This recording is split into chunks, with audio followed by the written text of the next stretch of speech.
All right, I just have one announcement today, and it's a really exciting one.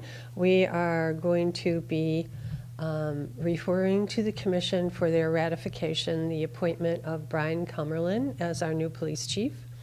Brian has been assistant chief for, well, I appointed him assistant chief 3 years ago, and he has been on the police department for 26 years.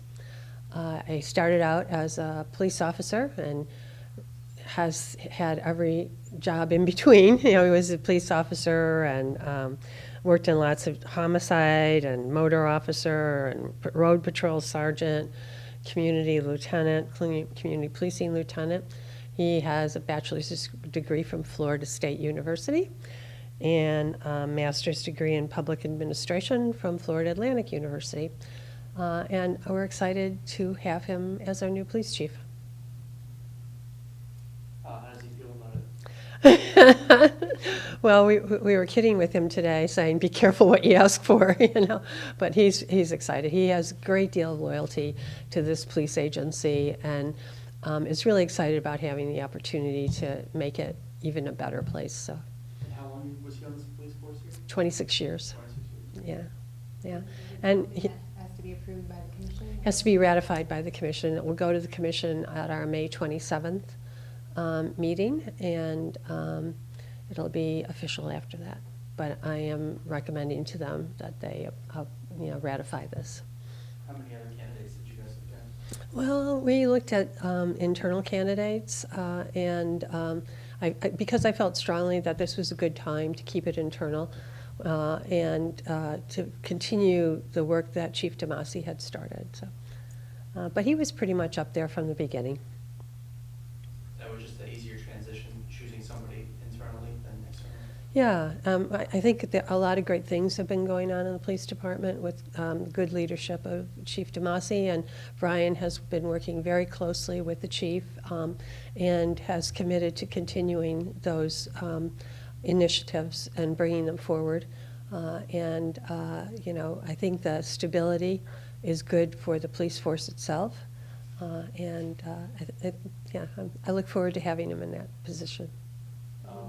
Has he said what kind of goals he has or what things he's going to look for? Well, one of his top priorities, and I just talked to him about that this morning, one of his top priorities is to fill the 25 positions that we have open in the police department.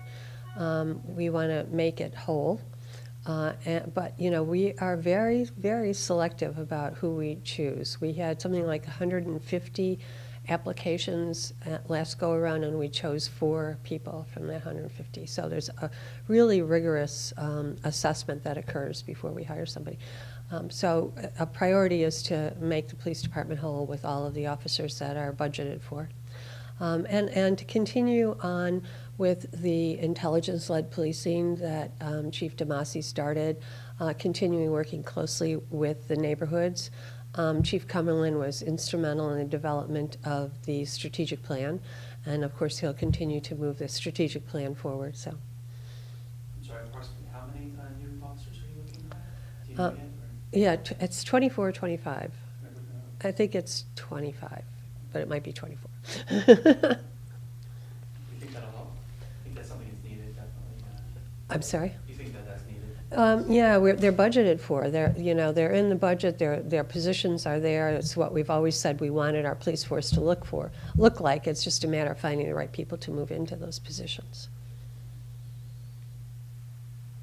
I had something off topic, if that's okay. All right, any other questions on Chief Cummerland? No? Okay, I think he'll do a great job. He's very well respected by the police department and by the community members. So. Any focus areas that you wanted him to address right off the bat? Well, as I said, the hiring, continuing with the intelligence-led policing, and I say this to all of the people who work for me. Even on our best day, we can be better, and that's what our goal is for the police department and every other department in this city. So just to be clear, you only interviewed internal candidates, nobody from the outside? In the strictest sense of interviewing, yes.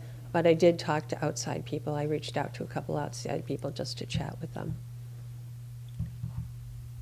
Try to So try and dep- recruit them, or just So to see- depend on how you, no, I was pretty certain that I was going to go with Brian. And Okay. Okay. They wanted me to ask about baseball. In the past, you guys have been firm about you guys wouldn't contribute free land or public taxpayer money. Are you guys still holding firm to that, or are county leaders kind of swaying you guys to?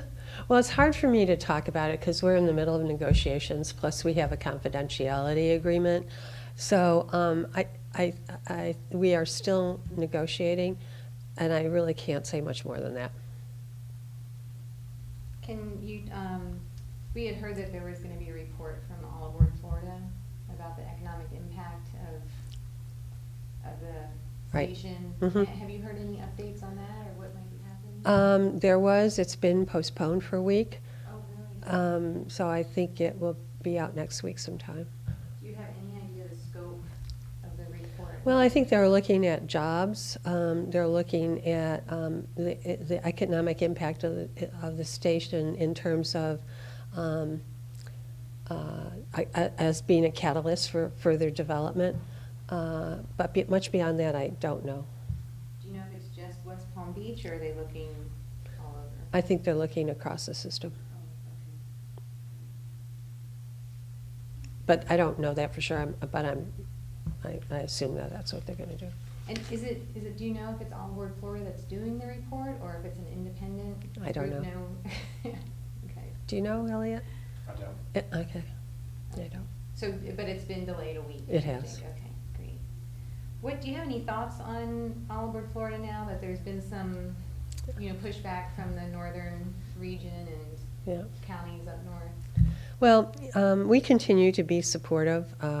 I certainly understand the concerns of our neighbors to the north, and we have those same concerns. So we have always said to All Aboard Florida that we expect that there will be quiet zones in our city, that we want pedestrian crossovers over Quadrille at Ivernia and Datura, and that we want a reliever road that would take people headed east on either Datura or Ivernia out to Clematis or out to Fern. So that's the reliever road. So we continue to hold to those. But we also know that we are in a position, because we are going to have the station here, that we will get the positive economic impact that our neighbors probably aren't going to get. So we continue to see it as a positive for the city.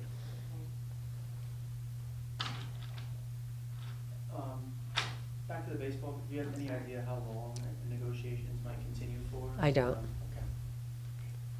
Come on in. Anything else? Just, on All Aboard Florida, so is the concern this Okeechobee corridor, as far as traffic goes, when you're saying you want an outlet on the arena? No, the way the station is proposed is that it will run parallel to the tracks at Quadrille, and it will block off Datura Street and Ivernia Street. So if you were driving east down Datura, you'd go smack into the station. So what we want to have available is that people could go left and get out on Clematis, or they could go right and get out on Fern, if there's a parallel road west of the station. Okay. And is that something you're hoping that they're gonna pay for?